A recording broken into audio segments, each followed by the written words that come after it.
Welcome back to Positively Incorrect. This is your host, Scott Cluthe. I am so glad you stuck around for our special commentary, because it's not every day you get to hear from somebody special like my social commentator, Seymore Foxhole. He lives in a very special place. It's the Black Hole. So without further ado, here's the Black Hole Report from Seymore Foxhole. This is Seymore Foxhole, and this is the Black Hole Report. Spreading more truthful news covered over by those who would have you confused than a porcupine in a hurricane trying to figure out if it's got splinters in its rear. Now for a dose of reality. I'm not talking about that special vaccine Rick Jingle Jangle Perry's passing out like strawberry Kool-Aid in the stir-fried plains of Texas.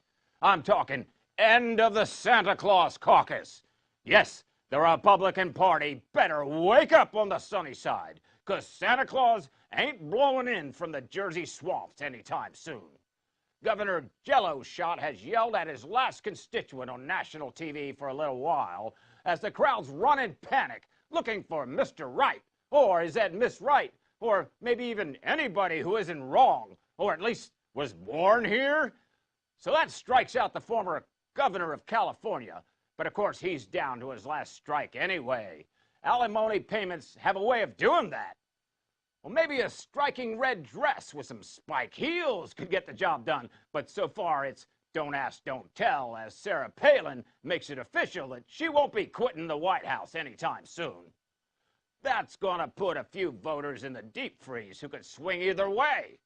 Well, some people say the Burger King, extra crispy crust Herman Cain, could grab the crowd, but that may just be a Happy Meal smothered in pizza sauce.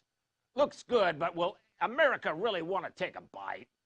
When it comes to libertarians, who can chomp down on the real issues a lot of money is riding on than upstart gynecologist from Dow Country, none other than Ron Paul. Problem is, can he get enough oxygen in his tank to get to the finish line the last mile? But of course, where would the grand old party be without a cowboy to ride up and say, wahoo?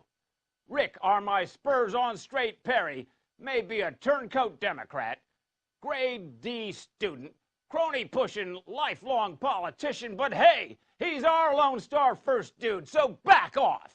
Besides, you gotta give him some room in the street now that Ron Paul's coming into town.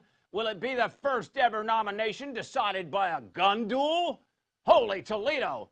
Almost forgot to mention, what's his name? Oh, you know the guy. The guy's been running since the last century. Let me see. Mitt Romney. Well, you never know. He could be the nominee now that the son of Flubber's out. And of course, most important, Romney is the only candidate that has two big things going for him at this moment. One, he's so rich he could buy the election. And number two, he's unemployed. This is Seymore Foxhole from the Black Hole. Throwing it back to you, Scott. Wow. There's not much more to say after that, except join me again right here on Positively Incorrect with your host, Scott Cluthe. Ciao, ciao, everybody. Have a great day.